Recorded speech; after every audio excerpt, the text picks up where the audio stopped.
Magic. Finally Michael ஜாக்சனோட Michael பயோபிக்கை பார்த்தாச்சு. உண்மையை சொல்லலாம், இந்த படத்தை பற்றி பேசினா ஒரு டிஸ்க்ளைமர் தான் போனோம். ஏன்னா இந்த படம் வந்து உண்மையே சரி, நீங்கள் ஒரு மைக்கேல் ஜாக்சன் ஃபேனாக இருந்தாலும் சரி, இல்லாட்டி வேற யாராக இருந்தாலும் சரி, நீங்கள் ஒரு ஃபிலிம் ஆடியன்ஸ் இருந்தாலும் சரி, யாராக இருந்தாலும் சரி, உங்களுக்கு இந்த படம் வந்து எண்ட் ஆஃப் லிஸ்ட் கண்டிப்பாக பிடிக்க தான் போகுது. ஏன்னா அப்படி படம் வந்து அவ்வளோ சூப்பராக இருக்குது. இந்த படத்தில் நீங்கள் டெஃபினெட்லி சரி, நீங்கள் வந்து ஏஞ்சி கிளாப் பண்ண தான் போகிறீங்க, டான்ஸ் ஆட தான் போகிறீங்க. நீங்கள் சிலர் வந்து நெகட்டிவ் ரிவ்யூஸ்லாம் அந்த படத்துக்காக போட்டுருந்தாங்க. நான் பார்த்தேன் யூஎஸ்ல ப்ரீமியர் பார்த்த ஆடியன்ஸில் கிரிட்டிக்ஸ்லாம் நெகட்டிவ் ரிவ்யூஸ் சொல்லியிருக்காங்க. பட் அதை எதுவுமே நம்பாதீங்க. அது வந்து மேபி சில பல ரீசன்ஸ் இருக்கு அதுக்கு. ஆனால் அதை நம்பாதீங்க. உண்மையாக படம் நல்லா இருக்கு. தியேட்டரில் போய் பார்த்தே ஆகணும், பார்த்தே ஆகணும்.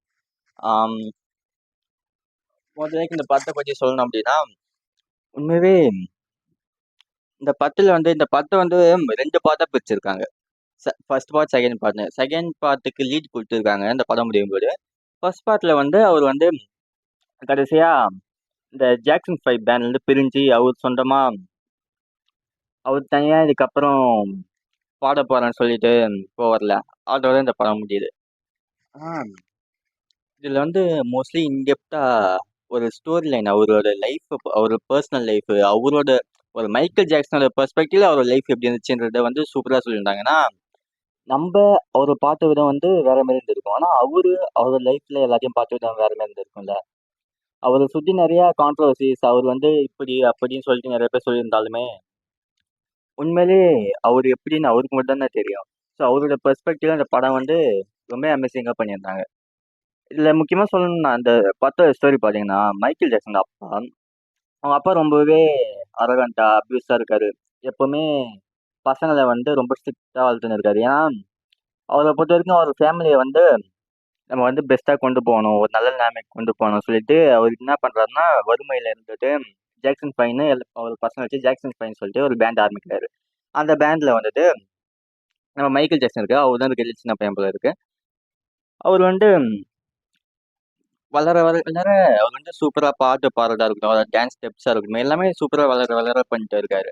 அதை பார்த்து அவங்க அப்பாவே வியக்கிறாரு. பட் அட் சம் பாயிண்ட் அவர் வந்து இந்த ஜாக்சன் 5 வந்து ஒரு கான்சர்ட்டுக்கு போய் பாடிட்டு வந்துடுறாங்க. பாடிட்டு வந்து அந்த ஒரு ஹாப்பினஸ்ல வந்து டயர்டாக இருக்கு சொல்லிட்டு ரெஸ்ட் இதெல்லாம் சொல்லிட்டு போகலான்னு சொல்கிறாங்க. ஆனால் அவங்க அப்பா வந்து நீ ரெஸ்ட் எடுக்க போகக்கூடாது, நீங்கள் மறுபடியும் ப்ராக்டிஸ் பண்ணணும், மறுபடியும் ரிஹர்சல் பண்ணணும், அடுத்த கான்சர்ட் ரெடி ஆகும்னு சொல்லிட்டு அவங்க வந்து ஒரு கொஞ்சோண்டு ரெஸ்ட்டே கொடுக்காம அவங்கள ரொம்ப டார்ச்சர் பண்ணுறாரு. நம்ம மைக்கேல் ஜாக்சன் தான் முன்னாடி போய் நின்று நீங்கள் பண்ணுறது தப்பு, ஏன் இப்படிலாம் பண்ணுறீங்க, நீங்கள் இப்படி பண்ணாதீங்க அப்படின்னு சொல்லி நின்று தைரியமாக கேட்குறாரு. ஆனால் அவர் அதே இடத்துல பெல்ட்டை கட்டி மைக்கேல் ஜாக்சனை மட்டும் அவ்வளோ அடி, அந்த சின்ன பையன்களும் பார்க்காம அவர் அவ்வளோ அடி அடி அடிக்கிறாரு.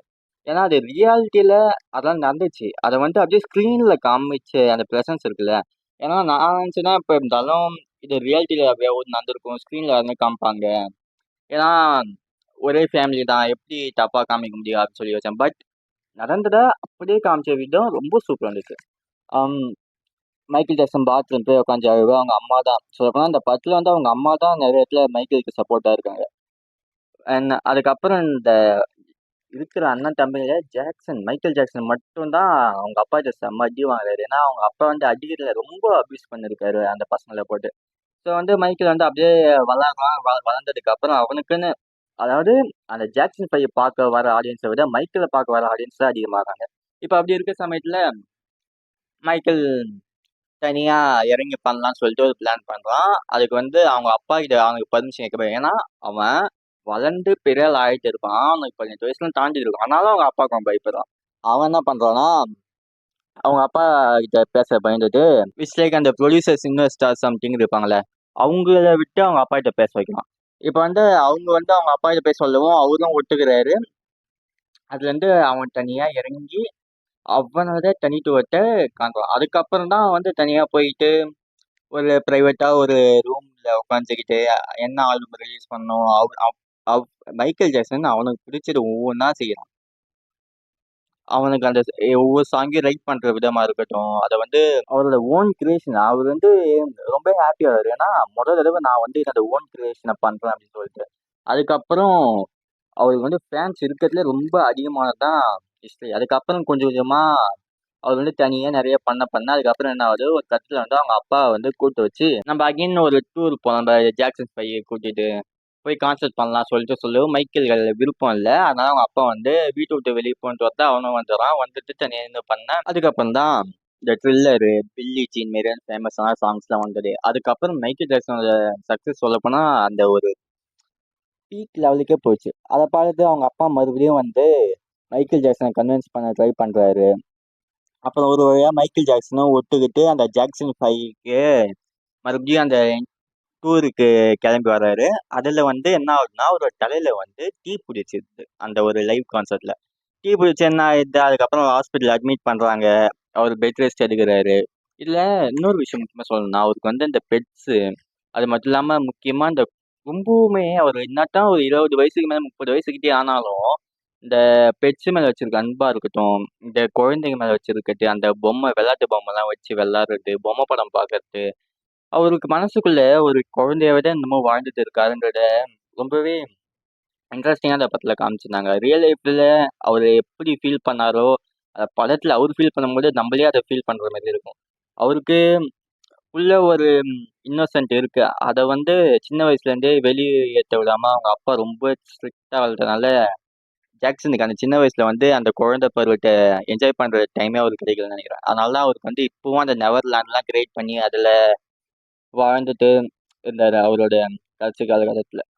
ஆ அதுக்கப்புறம் என்ன ஆகுதுன்னா, அவர் வந்து ஒரு வழியா மறுபடியும் ஹாஸ்பிட்டல விட்டு வராரு. இந்த நம்ப என்ன நினைப்போம், இவரு வந்து மறுபடியும் மாட்டாரு அவங்க அப்பா.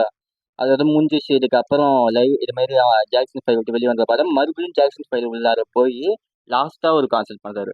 அதே கான்சர்ட்ல இதோட நான் ஜாக்சன் 5 இதோட முடியுது. இதான் அந்த ஃபேர்வெல் சொல்லிட்டு, அவரு வந்து அவரோட சோலோ பெர்ஃபார்மன்ஸ் அங்க பண்றாரு. அதுக்கப்புறம் தான் அவரு அடுத்த சோலோ பெர்ஃபார்மன்ஸ் பண்ணி, இன்னும் பீக்குக்கு அதாவது இதுவரைக்கும் வந்த பீக் இல்லாம, இன்னும் மேல மேல போறாரு. அதோட இந்த படம் அப்படியே முடியுது. ஓகேவா? லாஸ்ட்டா அந்த 1989ஓட இந்த படம் முடியுதுன்னு நெனைக்கிறேன். ஆமா.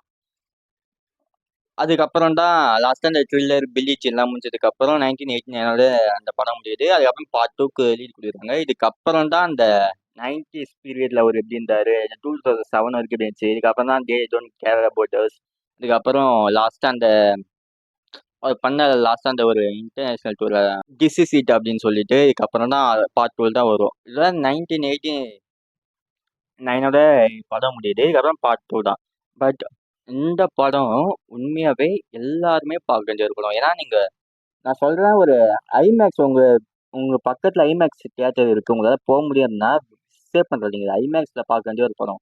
ஏன் சொல்றேன் அப்படின்னா, இந்த படம் நீங்க வந்து நார்மல் ஸ்க்ரீன்ல பார்த்தீங்கன்னா எப்படி தெரியுமா இருக்கும்? நான் வந்து பிவிஆர்ல பார்த்தேன். அப்போ எப்படி இருந்துச்சுன்னா, இப்போ நீங்க ஒரு ஃபார்மேட்ல இப்ப இந்த வீடியோ பாத்தீங்கன்னா, யூடியூப் வீடியோவ. இதே ஃபார்மேட்ல தான் இந்த படம் இருக்கு. நீங்க போயிட்டு நார்மல் ஸ்க்ரீன் உங்க வீட்டு பக்கத்துல இருக்க தியேட்டருக்கு போய் அந்த ஸ்க்ரீன்ல பாத்தீங்கன்னா, இந்த லெஃப்ட்லயும் சரி, ரைட்லயும் சரி, ஒரு 2 பக்கமும் பிளாக் பார் வந்துடும். உங்களுக்கு வந்து அது ரொம்ப ஒரு மாரி கடுப்பா இருக்கும். நீங்க நல்லா டிவில ஒரு படத்த ப்ளே பண்ணீங்கன்னா, மேல மேல டாப்லயும், கீழயும் ஒரு பிளாக் பார் இருக்கும்ல. அதே மாரி வந்து இந்த லெஃப்ட்லயும், ரைட்லயும் வந்துரும். ஏன்னா, இந்த படத்த ஷூட் பண்ணது வந்து ஐமேக்ஸ்க்காக. ஐமேக்ஸ்னா இப்ப நீங்க இந்த வீடியோ பாக்குற இந்த ஃபார்மேட்ல தான் இருக்கும். ஸோ, அப்படின்னா நீங்க ஐமேக்ஸ் தியேட்டர் இருந்துச்சுன்னா மிஸ் பண்ற. நார்மல் தியேட்டருக்கு தான் முடியும் அப்படின்னா, கண்டிப்பா போயிடுங்க. ஏன்னா, கண்டிப்பா ஏதோ ஒரு தியேட்டர்ல இந்த படத்த பார்த்தே ஆவணும். அந்த அளவுக்கு ஒரு சூப்பரான படம். சரி ஓகே. என்னோட பாயிண்ட் ஆஃப் வியூ நான் அத சொல்லிட்டேன். இதுக்கப்புறம் யாராச்சும் நெகட்டிவ் ரிவ்யூ இந்த படத்த பத்தி சொன்னாங்கன்னா கேட்காதீங்க. நீங்க போயிட்டு உங்களுடைய ஓன் விஷயத்துல இந்த படத்த பாருங்க. ஏன்னா, இந்த படம் வந்து நிஜமா உங்கள வந்து பயங்கரமா மைக்கேல் ஜாக்சன்னு ஞாபகப்படுத்தும். ஏன்னா, எனக்கு வந்து இந்த படத்துல ஜேஃபர் ஜாக்சன், மைக்கேல் ஜாக்சன் அண்ணன் பையன் தான் நடிச்சிருந்தாரு. ஆனா, எனக்கு மைக்கேல் ஜாக்சனே பார்த்த மாரி இருந்துச்சு. ஸோ, நீங்க மைக்கேல் ஜாக்சன் ஃபேனா இருக்கீங்க, இல்ல மைக்கேல் ஜாக்சன் இதுவரைக்கும் நேர்ல பார்த்தது கிடையாது அப்டின்னா, கண்டிப்பா அந்த படத்த போய் பாருங்க. மைக்கேல் ஜாக்சன் ரூபத்துல ஒருத்தவரு அங்க ஆடின்னு இருப்பாரு. ஓகே காய்ஸ் அவ்வளோதான் இந்த வீடியோ முடிஞ்சுச்சு. நம்ம நெக்ஸ்ட் வீடியோல பார்க்கலாம். பாய்.